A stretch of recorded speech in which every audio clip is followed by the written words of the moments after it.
So just for the record, I'm not a former engineer. I am an engineer.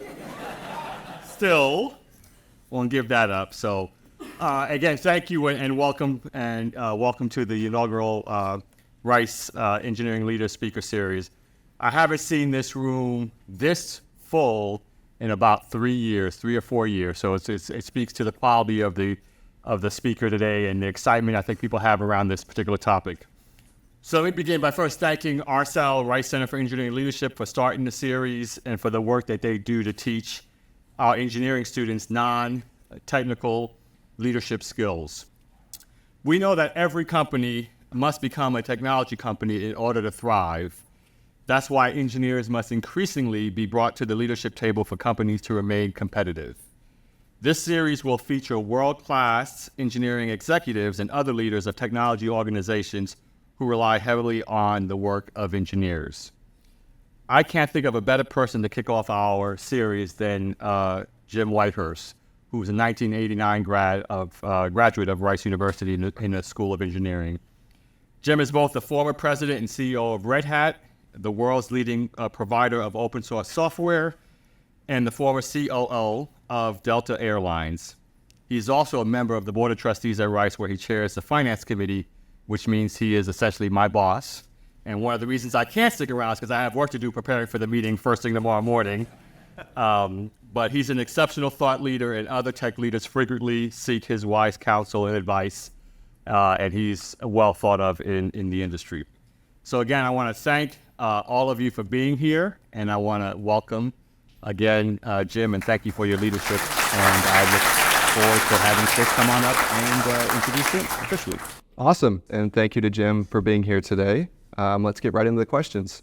So, given the pace of technological change, especially with respect to the past few decades, the tools that we use on the job are always changing. How do you think that this rapid rate of change affects the skills we need to be successful in a technical role? Yeah, so first off, great to meet you, and thank you so much for being here. I have to say, the one person who's not here is my daughter. She decided to go have sushi tonight instead of hearing this, but she's heard most of this before, so I'm trying not to take that personally. Also in Jones, by the way. So I think that's question is one of the most important for leaders broadly, but certainly for engineering leaders. You know, when I kind of go back to way back in 1989 when I graduated, so much of technology was, I want to say, kind of implementing the known, right? Was kind of taking processes and, basically coding them, right? But if you look at the transition that started happening really after the internet, but it's really kind of accelerated in the last decade, as President DesRoches said, it really is becoming kind of how companies create value. And what that means is you're going from kind of, I'll say the work is about delivering against a kind of a prescribed known to how do you kind of lead and or create in kind of a wholly kind of unknown area. And that's a fundamentally different thing. I'll say, so I have twins. So my daughter's here at Rice. She's very techie, and she's like really good at like writing term papers and doing that stuff. My son is at NYU and he's studying film. He's very artsy and can do creative writing. The idea of my daughter trying to do creative writing, head explode, right? Engineers aren't generally the type who kind of are people who kind of are super, super, super creative kind of right off the bat. It's something you have to work, especially when you get kind of teams and how those things, how they work. But, just to use a simple example, we talked about this earlier. If you think about an engineering exercise, how do you take kind of 2% of the cost out of making a car? That's relatively valuable, but if you realize the average car is used 90 minutes a day, and if you can increase that by 20%, that's a whole lot more valuable. But when you think about how you do that, well, there are 100 different ways you could do it, whether it's ride sharing, autonomous driving, and there's so many different, co-ownership and all these things in technology. So all of a sudden, when you think about how you solve that problem, it's not just, well, what's the engineering solution? It's like, how do I even imagine what the solution is that I'm going to go try to solve? And so all of a sudden, and we'll get into the leadership aspects in a minute, the role of engineering organizations are becoming less directly about, okay, I'm going to apply technology to a known, to how do I actually kind of create a vision of the future, and then how do I get there? And as an individual, there's one thing about an individual and how you go about doing it, but now how as a leader do you do that with a number of people who have to work together to be able to innovate at scale? And I promise I'll stop talking in a second here. But yeah, this is a little bit the parallel. This started to dawn on me that it's not just about, well, how do I make individuals creative? So when I was at Delta, I thought I knew how to run an organization. Delta was considered a really well-run airline, and we did, I think, pretty well. We went first on-time performance. I came to Red Hat, and Red Hat felt like chaos. And my first reaction was, oh my God, I got to kind of clean this thing up. But what I realized pretty quickly is it actually wasn't chaos. It was a different way to manage when you're trying to drive innovation. And what I mean by that, I don't want to say airlines don't want to be innovative, but trust me, you do not want anybody innovating on the safety procedures before your flight, right? You don't want DevOps fail fast going there. It's like, oops, we lost that plane. There is a very different pace for how you think about doing things, and the myriad things that have to happen for a plane to leave on time, and the crews and the schedules and the safety procedures and all of that.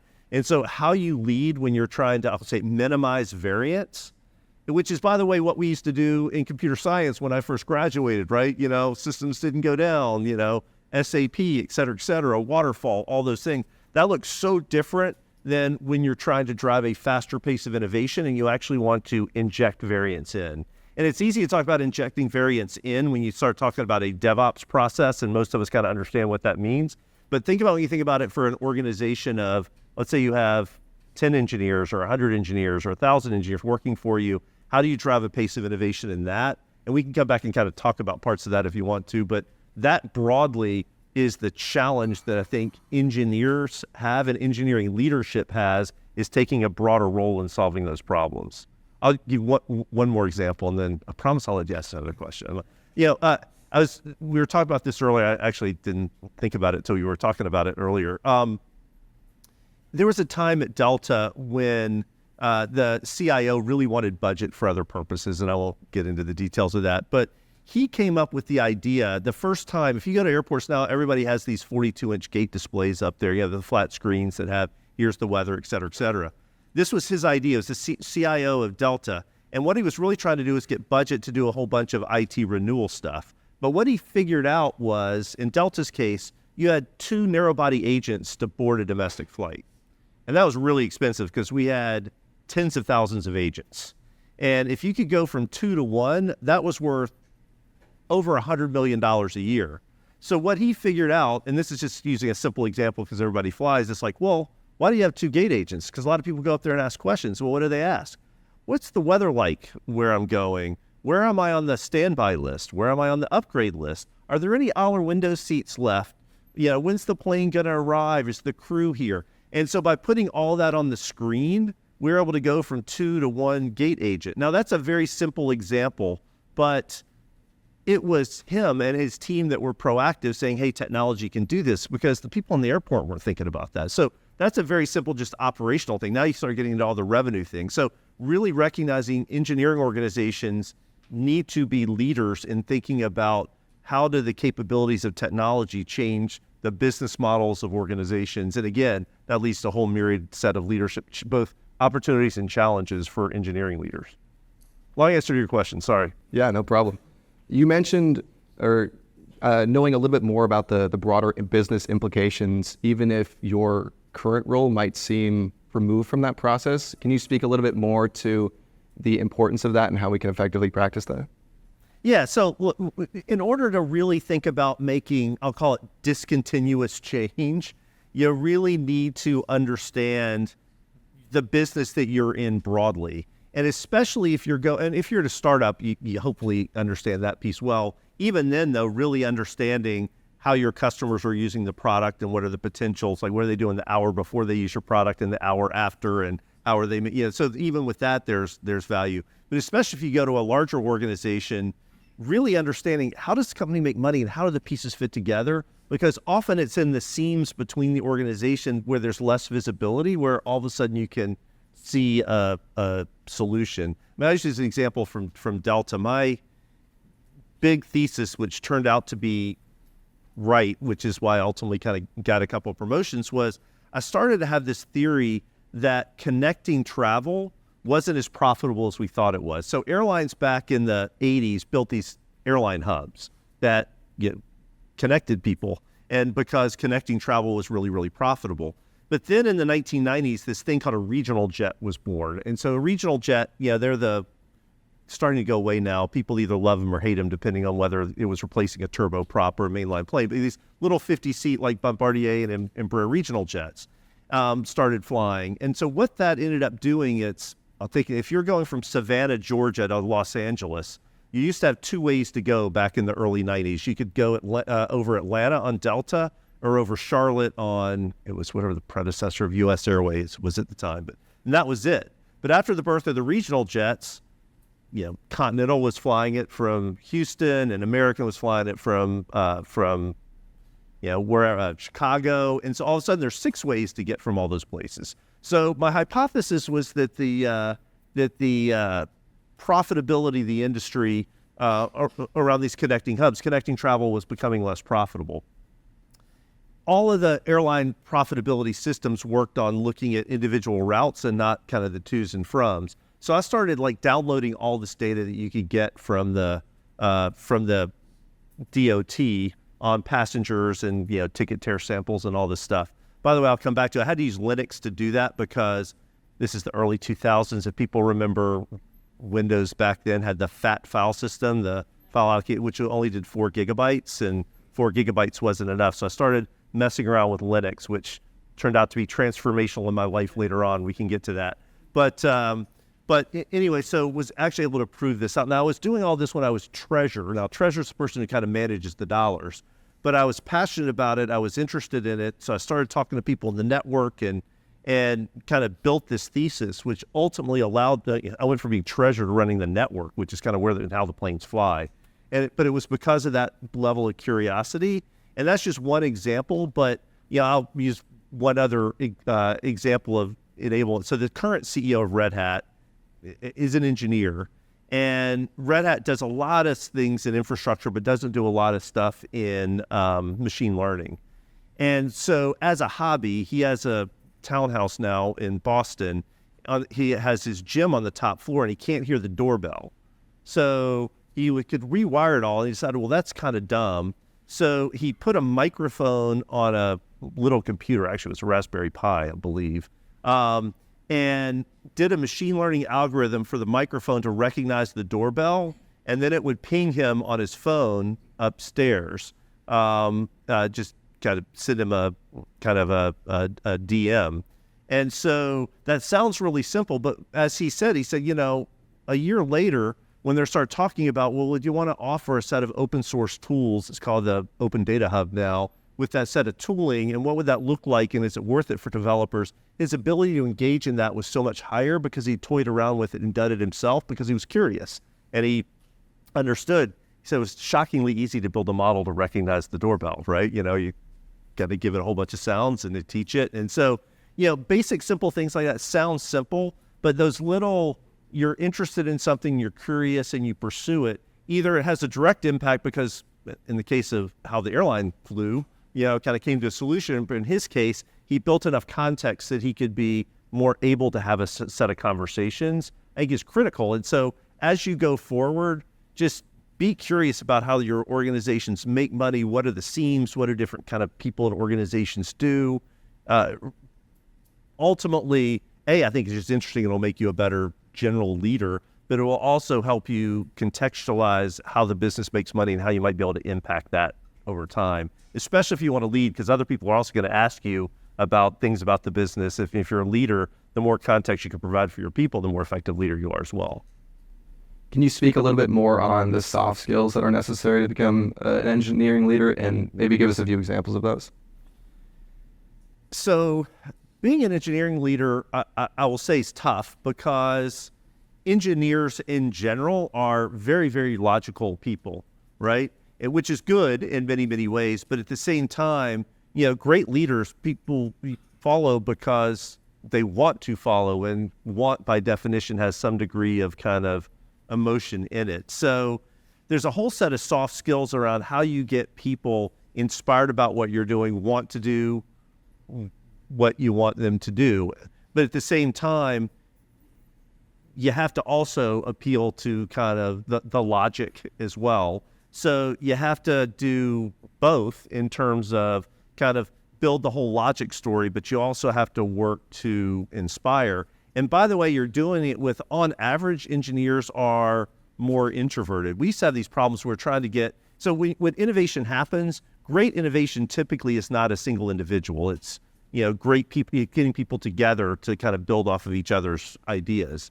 Well, that requires getting people together. And we got a lot of introverts, so you got a lot of work to do. We used to have engineers who'd say, well, we want to get together and do this. Like, well, can I just, IM, so, instant message into these things? And it's like text. It's like, no, it probably need to be there.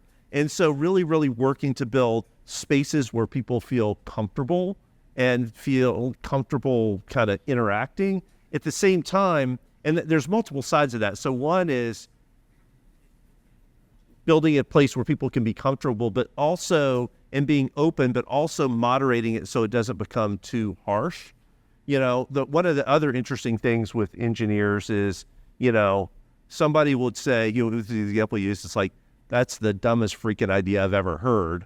Well, in some engineering environments, that's considered very collaborative. You're telling somebody that's not a very good idea, not to work.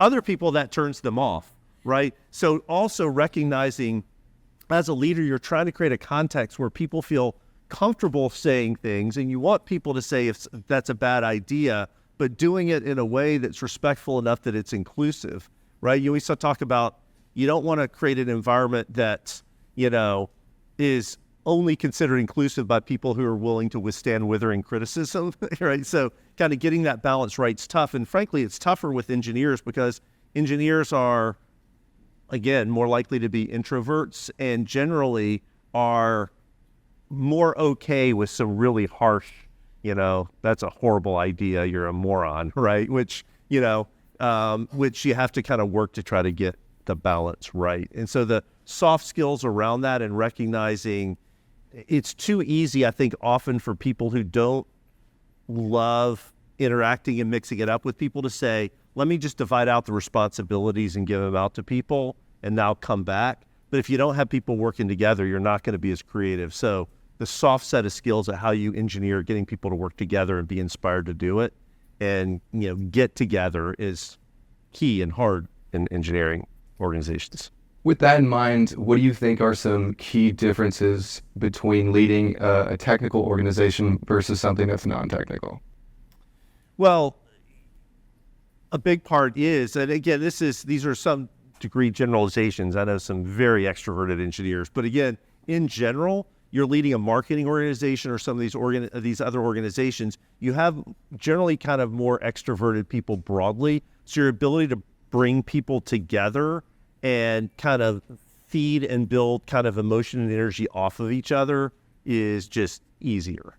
It's just easier. Like I'd say at Red Hat, when I was going to a sales office and engaging in strategy and what we're going to do and why and how, very different experience than going to one of our engineering centers where you got a lot more, I'd say, logical questions, but it was harder to necessarily kind of get people like viscerally, emotionally attached to here's what we're doing. And we were able to do that more around kind of open source and the mission. But I think there's a lot of heart and head, leading with head, and how do you augment with heart, where in, say, a sales or a marketing organization, it's a lot of heart and you add in a little bit of head, if that kind of makes sense in terms of how you're thinking about, again, you need people who want to do something, but you want them to do, you don't want people to do something if you told them to do, you want people to do it because they want to do it.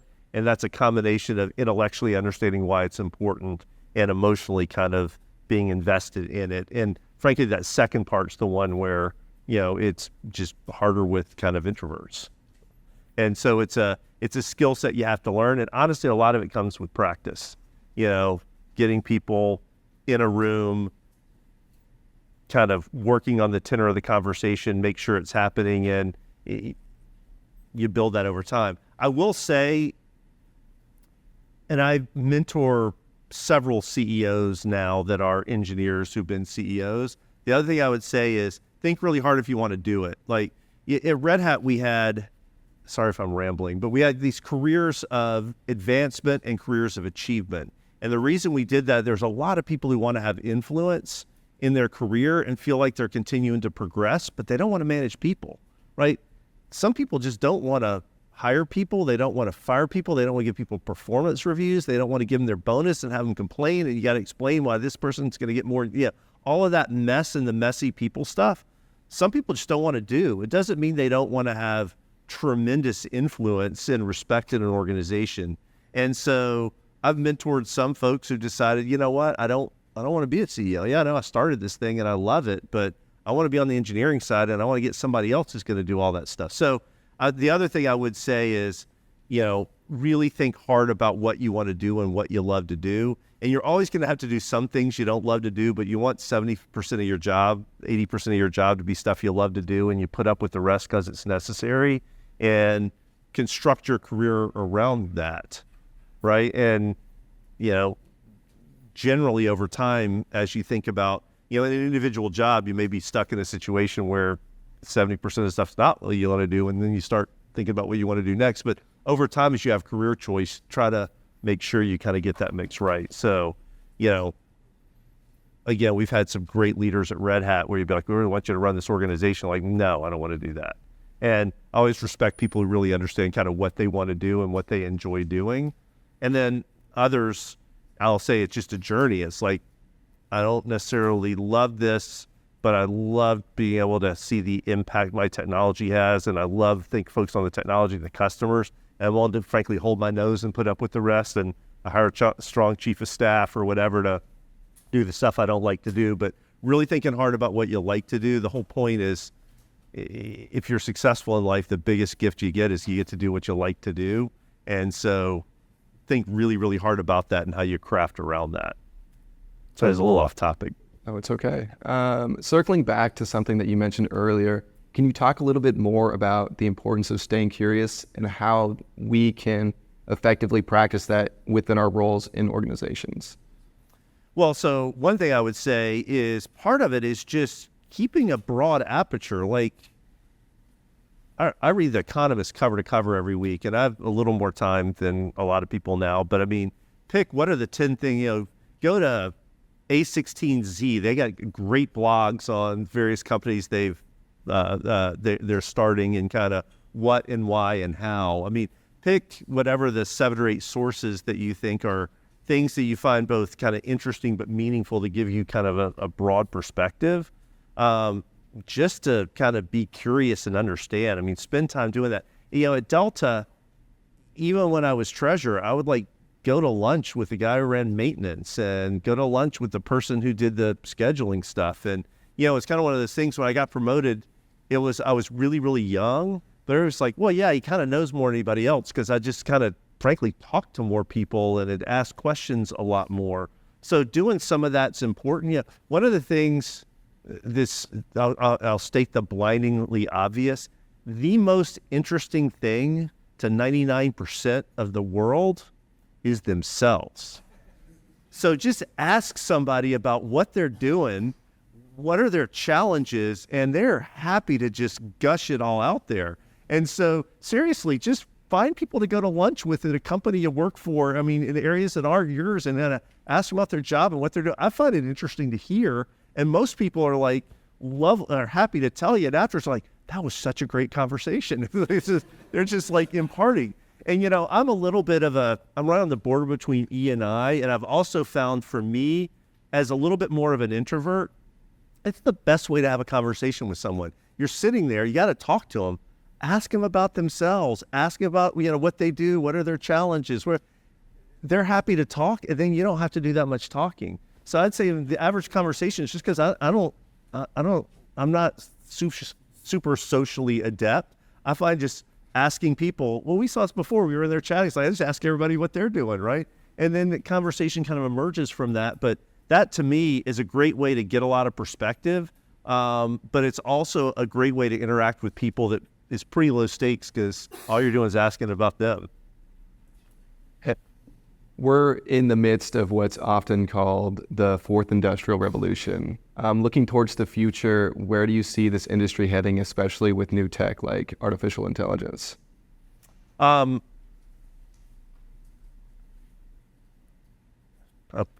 go a little bit out on a limb here. I think that technology, if you look at technology companies today, if you look at whether it's market cap or share of GDP continue to grow and grow and grow and grow, the source of advantage for businesses much more today isn't owning assets, is using those assets effectively. And so fourth industrial revolution to me is a lot around a whole new set of winners, basically continuing to take share in the economy. So, again, whether that's autonomous driving, kind of advances in healthcare, will it be the HCA, Hospital Corporation of America, that wins in that, or will it be technology companies that over time extract more of the value out? And so where technology companies begin and end will get blurry because you'll have things more focused in technologies, but there's tons of room for attackers to take share across these categories because innovation becomes important, and it's really hard for large established companies necessarily to innovate as quickly. And again, the technology becomes the source of advantage. Now, that's one perspective. You want to look at it from a societal perspective. The last industrial revolution, we are all tremendously better off than we were. If you actually starting at 1870 to like 1950, GDP per capita in the industrialized world doubled every 30 years, right? That is profound, right? We went from 0 AD, like birth of Christ, to 1750, and we only went up 50%, right? And we started every 30 years doubling. I mean, so like incredible value creation associated with that. And I think we will see that with a set of technologies that's coming together now, which we're calling the fourth industrial revolution. And I'll come back in a minute. But you also have to remember the Industrial Revolution was marked by a lot of wars, a lot of people dying, communism, socialism, a whole lot of different economic models happening. And so to think we're going to go through something this transformational for the world without a lot of political and social unrest, I think is pretty crazy, right? And so I think there's a lot of goodness that will come out of it, but there's going to be a lot of disorder until we figure out how you allocate capital in this new world order. So, I mean, this is a little bit of a gross simplification, but I don't think it's too far off. So you basically had 4 or 5 technologies that really came together at 1870. I always use that. People talk about 1750 for beginning of the Industrial Revolution, but it was really when we got, Bessemer steel, so we got trains, we got mass manufacturing. So you were able to make stuff and distribute it quickly as we kind of hit this curve. And so I would almost kind of if you look at technology, a lot of what we've happened to technology up until recently was kind of like 1750 to 1870. It was like this slow progression, right? We were making some progress, factories were built, but it was when a set of technologies came together that really exploded. And I do think generative AI, which allows more cognition, if you want to call it that, to happen in computers, along with, our ability, like broadband, high-speed communication in your pocket, et cetera, all of a sudden what humans can do and what machines can do will change, which I think creates enormous value, will create new jobs. Yeah, some jobs will go away, we will have autonomous driving, but jobs will be augmented and new things will be created. The problem is then how do you distribute wealth across this? Good friend of mine, just because he ran the other software company in Raleigh, North Carolina, is Jim Goodnight at SAS. SAS is really, really good at telling you what to put on store shelves and how many facings of each of those things to have. And Jim's a billionaire because of that, right? Well, that replaced, so it's now you use that software and somebody making minimum wage is putting exactly that number of facings of this various products there. 100 years ago, that was like mom and pop shops, which knew their communities and what to put there. That got replaced. So it's one billionaire and a lot of people making minimum wage versus a lot of people somewhere in the middle. That problem is going to get worse and worse and worse and worse in the fourth industrial revolution, which is why I think there's going to be a lot of social and political upheaval till we find a new way to distribute wealth. I mean, if you kind of go back to the Industrial Revolution, sorry, that's probably a little off subject, but the whole, when you say all of that was around the fact that massive amounts of capital and massive amounts of labor created enormous efficiency.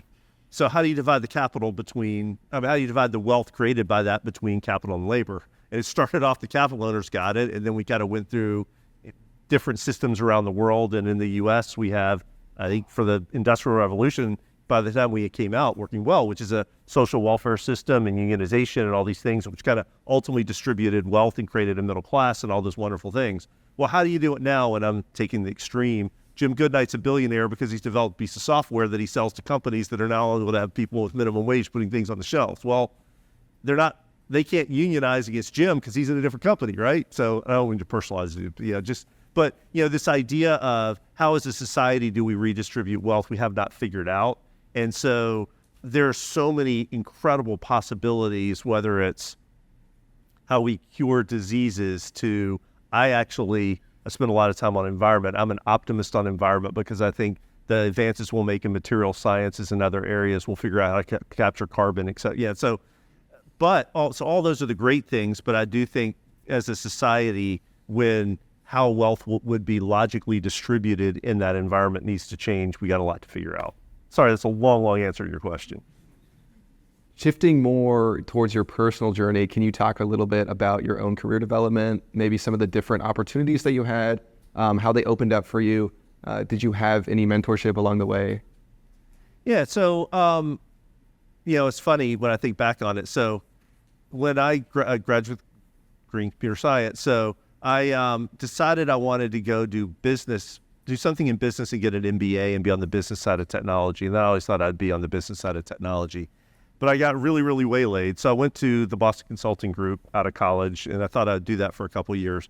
And I'd been there about a year, and I got put on this project where we were doing all this evaluation work, and they were really complex models. This wasn't like just in a spreadsheet. I mean, it was really complex. We had these fading kind of curves in terms of cash flows and how things would change over time. That wasn't algebraic. You literally had to run now you could do it in Excel pretty easily, but this was hard stuff back in the day. And these models ran on a mainframe. And so I used to have this laptop, and it was awful. I mean, that's just going back to, it had like floppy disk drives, and you'd have to run it at night, and it would go up and down to the mainframe, but then it was writing things to the floppy drive, and it was so loud. I had to put it in my closet, with an extension cord, because I had a studio apartment, right? I'm right out of college. This is crazy. So I ended up getting all the manuals, and I ended up rewriting it. And it honestly wasn't that hard. I mean, it just wasn't something you could do in a spreadsheet at the time. So I rewrote it on the PC. Well, frankly, once you've written something, you know it really, really, really, really, really, really well, because you really kind of gone through and had to really deeply understand it. So I very quickly rose into leadership in what was called corporate development. So it's how we did valuation, which gets into, well, what are multi-divisional companies worth, and how do you assign values and M&A and all that stuff. So I went to business school. I came back. I stayed at BCG. I was loving it. Things were going well. One of my big clients was Delta, because it was like, well, why are they valued the way they're valued? But anyway, a big part of why I think I was successful there is because I programmed this thing. And I was actually pretty happy. But 9/11 happened, and I got a call from the CEO, who I knew because I'd been serving them at BCG, and he said, I need you now to be my treasurer. And I said, his name was Leo. Leo's like, you're out of your mind. I know nothing about being a treasurer. He's like, well, that's okay. Nobody in their right mind would loan us money now. So you're smart, and you'll figure it out. So that's how I made that first transition. But a lot of that was, again, because I was so deep in how those models work, it allowed me to build credibility and leadership kind of quickly. And then I started to tell a little bit of the story about how the flight profitability models that we had back then, which didn't really do what we call origin to destination. They allocated revenue and was doing all the route stuff. And so I spent a lot of time kind of deeply understanding that, which is how I ultimately got promoted to running the network. And then the success out of that, and how the changes kind of moved me to be COO. And then when we emerged from bankruptcy, it's a weird process. So a new board gets created and they want to bring in their own management team. So that's when I left. But because I've been doing all that work in Linux, I got this call about Red Hat. I'm like, yeah, I know Red Hat well. I'm using that at home. Like I've done a lot of work. I've hacked around on this stuff a lot. So had kind of credibility kind of working to go there. So you asked the question about do I have mentors? I'm not sure I'd say mentors, but over time, I've definitely built what I'll call a team. So there are two partners at BCG who are very good, dear friends that, one was on either side. One was a little more senior, one was a little more junior, as kind of coming up through. I call them for advice all the time. I know them well. They're good friends. They're good colleagues. A couple friends from business school, the same way, that I've known forever. Like when I left Delta, which was a little bit unexpected because new management team comes in, they're like, okay, yep, see you later. We're taking over now. Friend called me. It's like, okay, get on a plane to Minneapolis tomorrow. I'm calling 3 other people. We're all getting together. We're spending a couple of days. We're talking about your life and what you're going to go do, right? And so I got on a plane to do that. When he was left his last job, did the same thing. So over time, you build kind of a cadre of people who I think kind of know you deeply, and their advice is invaluable, and their advice is still invaluable, and they know me well. Other people have done really well with mentors. I don't know if I've ever say I had a quote-unquote mentor as much as these people that I've just kind of known and I can call for advice and I trust, and they know me and they know a lot about me. Build those now. Like people at Rice, like who do you think kind of knows you? There actually, I have to say, there are 2 other Jones 89 members on the Rice Board of Trustees, and the board isn't that big. By the way, the 3 of us, if you had put a lottery in that we would be on the Board of Trustees, I'd be more likely the 3 of us to be in jail than on the Board of Trustees. But they're both highly successful individuals as well, so who knew? It's people like that I've kept in touch with who I can call. And again, there's something about kind of knowing you and kind of knowing kind of what makes you tick, that their advice, I think, is phenomenal. Others, I don't want to say don't go get mentors, and over time, I think people can help with that. But I've found life's long, and the friends that you make and the connections that you make are incredibly powerful. I'll tell you one other story on that regard. So when Delta was getting in financial trouble, we wanted to sell a regional subsidiary of ours called ASA. They do flying out of Atlanta on regional jets for Atlanta. The problem is when you go into bankruptcy, all of your contracts you can basically abrogate. You can just say, you know what, I'm rejecting that contract.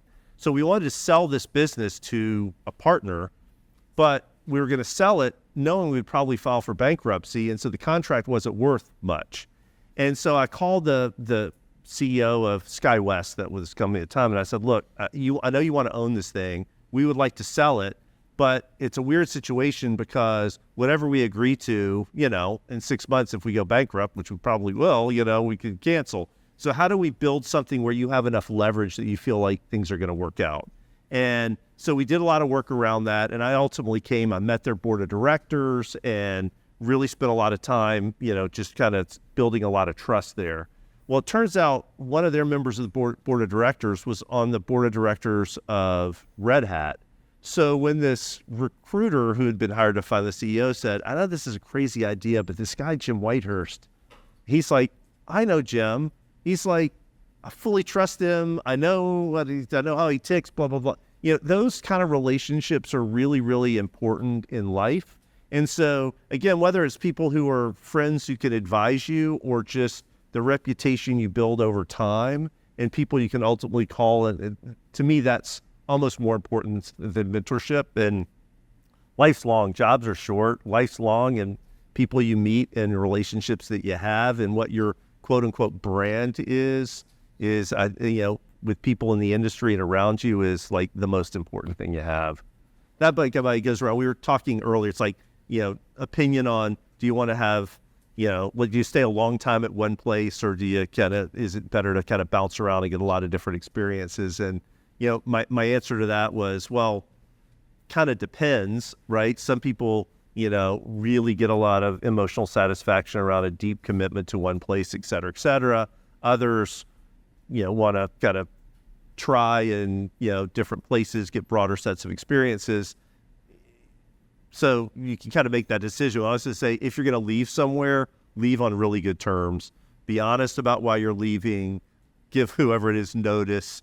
Never burn bridges. You just never know when those things are going to it's the right thing to do, but you never know when, you turn around 10 years later and you're on the other side of the table from somebody and you want them to say, that person is an honorable person. They've done the right thing. And that is option value that will always serve you well in life. Well, looking at the time, I regret to say that we have time for one last question. And so if you could give one piece of advice to a student engineer in this room, what would it be? One piece of advice. Again, I'm going to come back to really be deeply, deeply curious, not only in your area of expertise. You need to often have, when you talk shape people, you need to have some depth in one area, but you need to be curious and have some breadth. I'm just amazed the number of people who just really, don't understand, kind of how their company or their job fits into the whole. And to be successful, I think over time and just be a well-rounded person, you kind of need to know that. But at some point, to make certain leaps in your career and in life, kind of having a broader perspective is so important, whether that's, not just in business. I mean, that can be socially, that can be, geopolitically, just kind of making sure that you don't get just so down a rabbit hole and so focused that you don't kind of have a broad perspective, which I do think is just absolutely critical. So be curious, toy around. I mean, I have a little more time now because I'm mainly doing kind of boards and advisory and other stuff. I've built an iOS application. I've built a website. I studied in Germany a long time ago. I've kind of relearning German. I do a lot of photography. So one could argue, okay, well, why? Those don't have any direct impact. But I don't know. Maybe they will at some point. But I do think kind of being curious and open and serendipity is such an important part of life. And, frankly, if I hadn't been curious about the network thing, I probably would have been COO at Delta. I certainly wouldn't have gotten the job at Red Hat. Who knew? And so, I mean, do things you're interested in, but I would just encourage you, don't make it as I'm so interested in this, I get really, really, really narrow. You want to have some kind of breadth in terms of your, perspective. Again, both business and globally. That would probably be the big, and again, I kind of can't, I have twins, so I can have two favorites. So that's one piece of advice. The other is, again, come back, it's do what you love to do and you will be good at it and good things will happen. So be self-aware, as I said. So there are several CEOs that I mentor, and some have been like wildly billionaire successful and others are somewhere in the middle there. But the ones that are, I think, best and most successful over time are the ones that are most self-aware. I mean, self-aware, there are two pieces of that. There's what are you good at and what are you not good at? And so you can kind of work to spend more time on what you're good at. And also, what do you love to do? There's high correlation there. If you're good at it, good chance you really like to do it. I mean, there's some people where that's not true in history, but in general, what you're good at and what you like to do often overlap. So really understanding that so you can both choose jobs, but also structure your jobs, especially as you get leadership roles and you have chances to pick people on teams. I got a lot of flaws, but I think that's one thing I know. And the reason Red Hat was so successful isn't that I'm that good, but I was smart enough to hire around really smart people with things I didn't like to do and I wasn't good at, and they were phenomenal at it. And so it worked out. And again, that's not just professional success. I think it's personal success. And I've really enjoyed every day at Red Hat and what I did there and the impact we had. But a lot of that's because I did what I like to do, which was what I was good at, and got other people to do other things. So really reflect on that. And honestly, this is the other place back to mentors versus friends. If you get deep with a mentor, they may be able to help you with that. Your friends know what you're like. And then So at some point, I know you generally joke around and have it, but it's sometimes, it's worth, as you're thinking about a job or a high stakes decision, have a deep conversation with your friends. You'd be amazed how insightful they are about you. And like, I don't know if you want to do that because frankly, I don't think that's your strong, those kind of conversations can actually be really, really helpful. But if you can do what you're good at doing and like doing, that's going to be, you'll be successful. You'll be good at it. Therefore you'll be successful doing it and your career goes from there. Thank you. Well, unfortunately, we are out of time. Thank you again for joining us today. I know that I learned a lot personally. And on behalf of RCell, I would like to actually present you with this coin as a token of our appreciation. Thank you.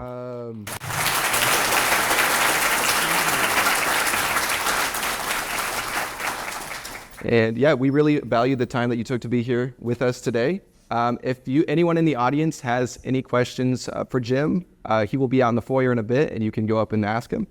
And with that, I believe we have our raffle. Yeah, can I just say one other thing? It's just another question, but I will say, we also talked about Solora, but so I found Rice to be such an extraordinary place to be for the 4 years that I was at Rice. My wife went to Amherst, which is a great, well-respected school. And she loves her high school, right? That's where she really, really fit in. I found I fit at Rice. I was like a fish in water, but it's the people around you. No offense to the professor. We had great professors too. But I mean, it's really kind of the people around you and the culture. And the thing that I would say, the other piece of advice I would give is just really make friends, make contacts. And frankly, when you graduate, this is what I would do, is going to keep in touch, because there are people that I fell out of touch with that I got back in touch with 5 years later at business school, or 10 years later, serendipitously would run into each other, whatever. Those are some of the best friendships that I have because they knew you at a formative time. They share, obviously, your intellect and intelligence, so they wouldn't be here. They probably share a lot of values. So, kind of savor that while you're here, but take it on with you for the rest of your career. I really do think Rice is a truly special place in that regard. And so, again, just enjoy it, but make sure you take it with you when you leave. Thanks for coming to our first speaker of our Engineering Leadership Series. As you can see, Jim was outstanding, brought in his own thinking. And if you want to catch up with Jim, he's going to be outside for a little while. And thank you for coming, Jim. And I'll just say, Antonio, when he comes, will be better. I know him well, so definitely come to that one. Don't let this one put you off. All right. Thank you, Jim.